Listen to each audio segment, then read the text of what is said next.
With traditional cream, your problem starts here. White, chalky residues. Cream, cream, cream, cream, cream, cream. White residues, cream. Residues, now wipe.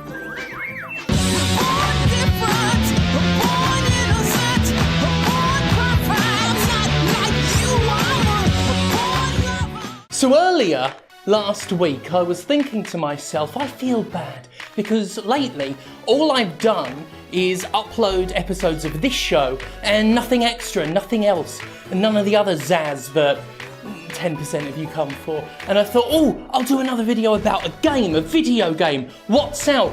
Gilson B, Pontes, my favourite. God, everyone's going to be so pleased, and I'm fired up, and I'm finally ready to do some serious work.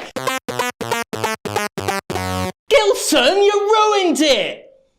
I was having a productive week. And a shit developer tried to kill my channel this week. Now wipe. I don't need all the drama, you know? I didn't really need it in 2014 when harassment, stalking and legal threats were an almost daily occurrence for me. I certainly don't need it in 2021 current year when I have things to get on with. In 2014, my job was my entire life. I had time and energy to spare for the oversensitive and abusive developers of such games as The Slaughtering Grounds, Skateman Intense Rescue, or Island Light. Remember that one? You know. This job isn't the be-all and end-all of my world now, however, and if I'm truly honest, pretty much all I really ever want to do now is sit on a park bench and eat strawberry licorice forever. Oh, that genuinely sounds all right as a life. Imagine that, get up at 9 AM or whenever you want, go to a park, sit on a bench, just eat a bag of strawberry licorice, look at some ducks. Fucking hell, that's better than anything ever anyone does with their life. Fuck. But instead, Gilson. Gilson? Oh, Gilson. Gilson had a good plan. 3 consecutive takedown strikes to kill my channel dead in less than a week. Yes, indeed, a fine, fine plan. Just not fine enough. Even though it took more structure and thoughtfulness than has ever been evidenced in a single one of his games. For quite a few years now, I've been diligently following the output of Gilson B. Pontes. With all the ironic appreciation of anyone who claims to be an Anthem fan, he and his one idiot studio, LGS, have inexplicably managed to release games exclusively as PlayStation titles, and it happens once per year. Only once a year, mind, in the first quarter, without fail. For 5 years. Jesus Christ. Gilson B. Pontes has released one single terrible game annually on the PlayStation 4. Gilson's do it once a year. Sony won't comment on it. Pontes won't climb out from the anonymous rock he hides under. For over half a decade, Gilson has said and done nothing in response to criticism of his quote-unquote work. Until now. This year was apparently different.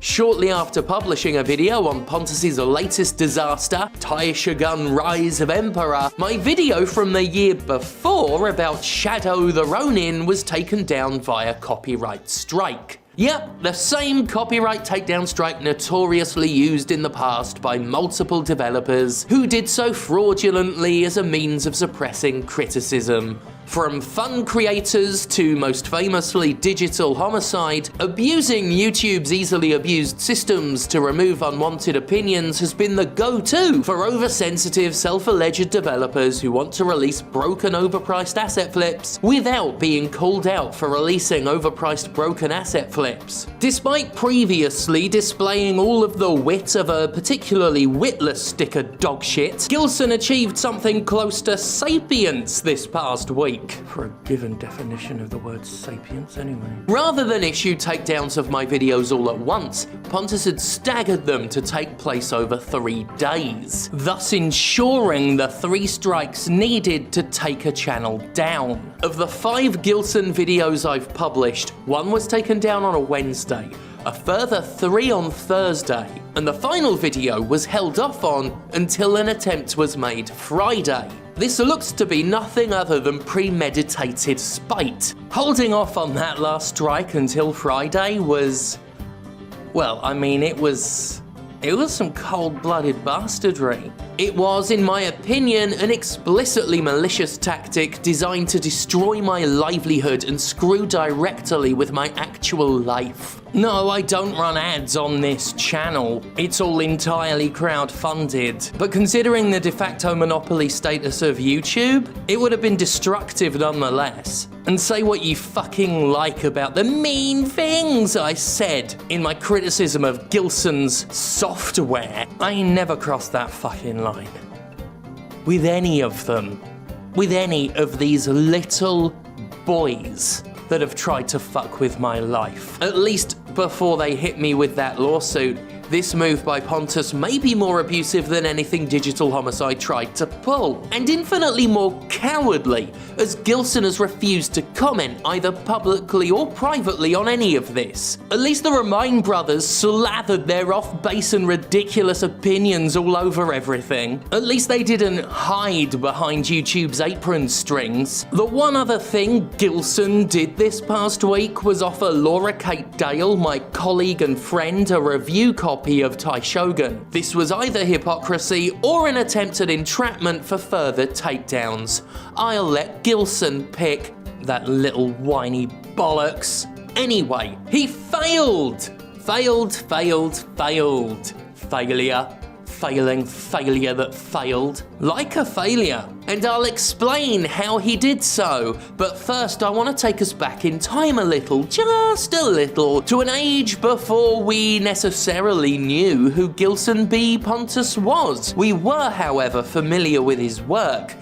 Or rather, the work he stole from others. See, the terrific fucking irony of the hack fraud fuck Gilson B. Pontes is that for all his claims of copyright infringement, he is a goddamn plagiarist and a thief. Gilson B. Pontes may have shot to notoriety with his laughable PS4 exclusives, but it turns out old Gil was a, shall we say, prolific PS Vita developer. His company, LGS, which stands for Lightning Game Studio, published 14 PlayStation Vita games during its lifespan. All of them seemingly the exact same kind of wanton slime he continues dribbling all over the PlayStation Store. These Soulbrain games were fucking shit. But they inoffensively trotted along without scoring much attention until Sony did that weird thing it started doing around 2014, actively promoting terrible fucking games. The most notorious was Life of Black Tiger, a borderline scam of a game, the trailer for which was published on the official PlayStation YouTube channel. Among this slate of perplexingly platform-promoted programs was the latest in the Soulbrain series, Soulbrain: Night of Darkness. Yeah, that was the day Sony promoted a game full of stolen art because it turns out Gilson is a hack fraud fuck. Night of Darkness, long since delisted, was reported to contain artwork lifted liberally from other games. The protagonist's armor design seems copied shamelessly from one found in the game Terra. Skyrim assets are replicated in the game, most famously the shield, which is a practical one-to-one recreation. The game's PlayStation Store icon used artwork from an uncredited DeviantArt account. Even the game's story synopsis looks largely copy-pasted from another's work. Most damningly of all, the trailer which Sony itself shared contained music stolen from Ori and the Blind Forest, a move so stunning in its audacity that Sony's failure to catch it is all the more embarrassing. As Ori's own director, Thomas Mailer, put it, "Whoa, they just stole our music from Ori and the Blind Forest." Yep. Whoa. Sure fucking did, huh? And this thief, this plagiarist, this charlatan harasser and fuck-faced fraudster had the nerve, the sheer Christ-jerking temerity to accuse me of copyright infringement? How dare you? How actually dare you, you tiny little wormling? When Soulbrain was outed for its artistic pillage, Journo soon discovered what I've been dealing with for all these years. Gilson B. Pontes is a ghost. Not even that name was known before he plastered it on all of his future games. Lightning Game Studios is a mystery. Its social media presence barely exists, reduced to 1 or 2 protected Twitter accounts and nothing anywhere else. LGS is apparently a registered United States company, and there is a business address that points to some random little shithole in the middle of Sunset Boulevard. Our suspicion over here is that it's a P.O. box, but you can't use a P.O. box for an LLC's address, so the place where the P.O. box is the address provided. But hey, that's just a game theory. I did once ask someone at Sony when Sony used to talk to me whether they could tell me anything about Gilson, and they told me to leave it. And while there's a good chance that nothing sinister was meant by that, it sure as hell sounded it. But otherwise, there's no trace that any of this is real, that any of this wasn't something I'm hallucinating. Or that I'm Gilson and I don't know it, like a Total Recall thing. Did I get a big injection and sit in a chair and then my eyes bulged out, or not? I don't know. Okay, look, is this a sim? If I ask if it's a sim, you have to tell me if it's a sim. That's the law, right? Why worry about your diarrhea attack coming back? Diarrhea attack.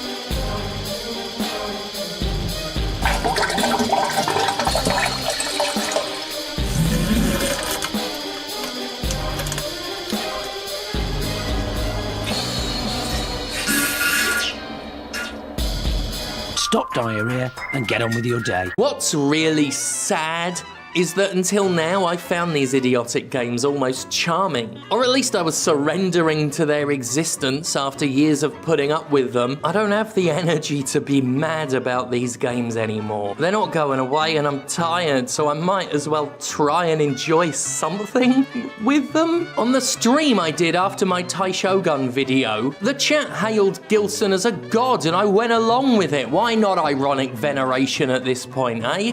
It wasn't until I finally decided to fully give in and embrace the Gilsonness of his games that he decided to act like a fucking Gilson about things. Having actually missed most of the Soulbrain saga, I first became enamored with the legend of Gilson B. Pontes in 2017, thanks to his legendarily awful PlayStation 4 exclusive Spear of Destiny the Kaiseki. An absolute pissing disaster, Spear of Destiny was a desolate collection of near random assets and ugly graphics, featuring a protagonist who appeared clad in mouldy, filthy armor, and who could walk on water because Gilson didn't bother, or more likely didn't know how, to make water behave like water. That was a skill he'd hone in a later game, and he'd use it to the point of exasperation.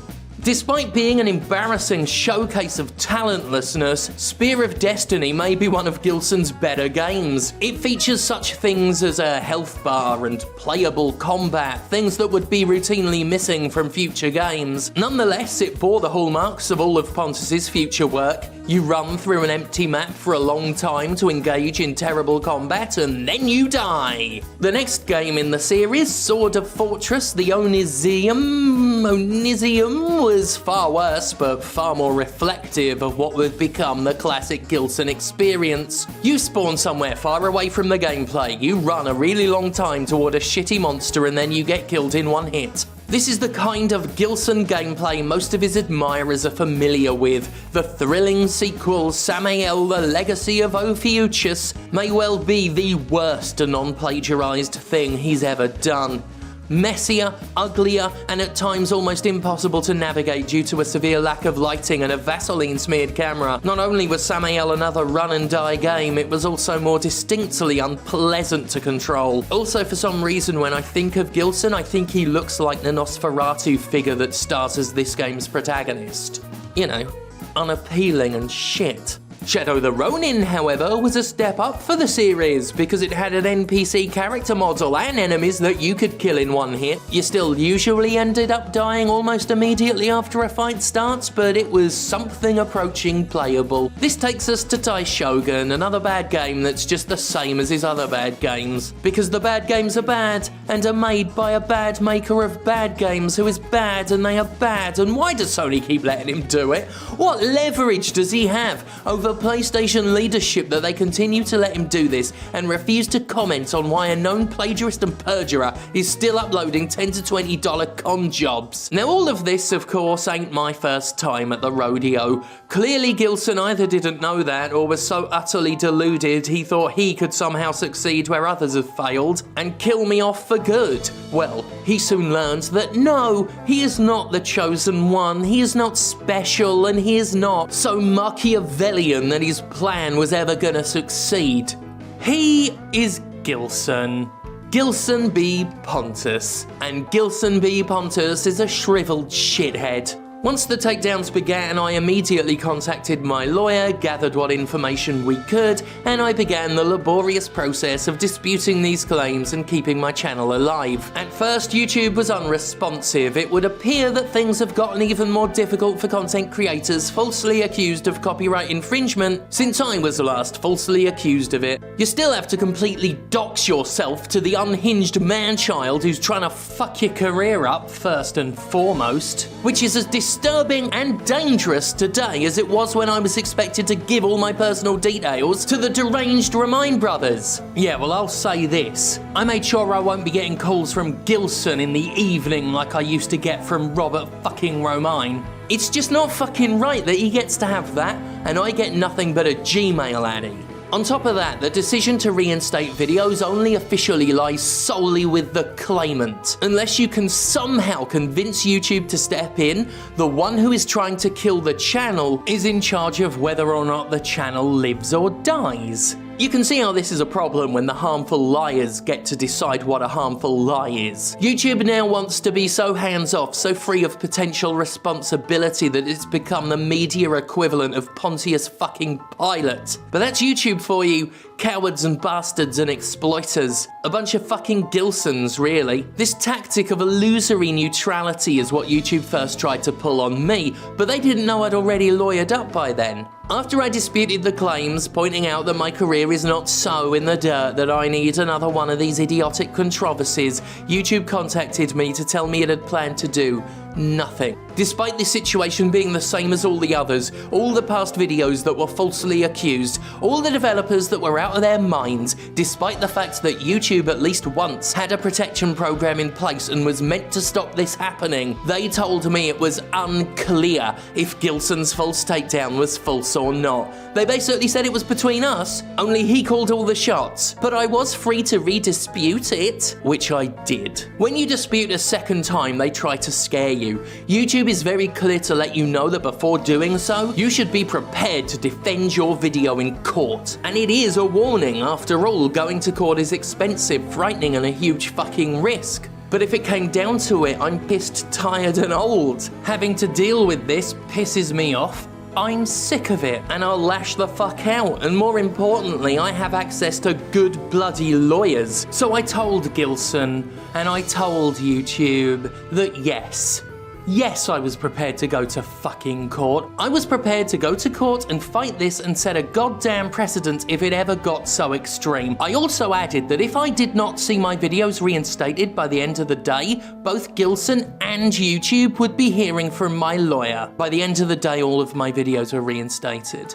And that's how you beat an unfair, biased, deliberately disadvantageous system. All you need is the privilege to buy and lawyer your way out of it. God bless America? So to cap off, what I want to do is quickly read some of the statement I released on Friday after I won. So I'll just read that now. The point is, as I've said in the past, YouTube and other platforms will be seen as part of a future problem of mental health issues facing content creators. The sheer stress of dealing with an obtuse, unfriendly corporation like Google is bad enough, but with it comes arbitrarily enforced rules, community standards that have no standard, and a clear protection of certain kinds of content over others. Many of you may have seen the stories of the 20-somethings who are burned out from the pressures of constant content, terrible community management, and endless harassment. Meanwhile, the platforms that benefit most from their efforts do nothing to help them and actively worsen their situation by creating an unstable and risk-laden work environment. There will be a reckoning for that one day. I'll gladly back any efforts to pressure platforms into taking their poisonous atmosphere seriously, and I am currently considering the best option to mount it myself if need be. Furthermore, smaller channels need some manner of protection from these fraudulent attempts to screw with their lives and livelihoods. There at least needs to be some downside to lying like this, some risk in waving your legislative genitals about. As for Gilson, I have asked my lawyer to let him know that this scenario is literally the best thing that could have happened for him. We have all seen what becomes of developers who pull this clownish nonsense, and despite being too tired for this shit, I'm still considering pursuing this further. It'll come down to what's worth doing, ultimately, but I'm continuing to investigate LGS Studios and weighing the options. Now, I know the temptation for everyone is to say, go get him, go pursue him. I'm not sure many lawyers worth their paychecks would advise going after someone after you've won. So it's something I'm thinking about. That much expense, that much time, that much stress on top of all the other shit I deal with. I mean, it's something I'm prepared to do if my back's against the wall, and it is still something I'm considering, but like I said, I'm weighing all the options to try and find some way to stop things being this imbalanced, because this is ridiculous. Because if I was not who I am with the platform I have, I wouldn't have a channel right now. And I'm not joking, I wouldn't have a channel. Gilson B. Pontes, I do not have time for sad, oversensitive little boys who do not like to be challenged. You are not an auteur, you are not a genius. You compare yourself to Orson Welles in the IMDb page you wrote for yourself. You sad little man. Do not bother me again. Do not fuck with my life again. You have been shown so much fucking mercy already. The fact I haven't gone after you harder than I should, than I really, really should, is something you need to count your blessings for, okay? So don't do it again. Naughty boy, filthy little boy, urchin, in your bed. No porridge for you. Thank God for me. Say your prayers. That. Then you go to bed, you've got a nightshirt on and one of those little hats, little floppy ones, with a little popple like that. That's what I'm sending you to bed, right? And you've got a lamp like that and you go up the stairs like that. This is what you've done to me!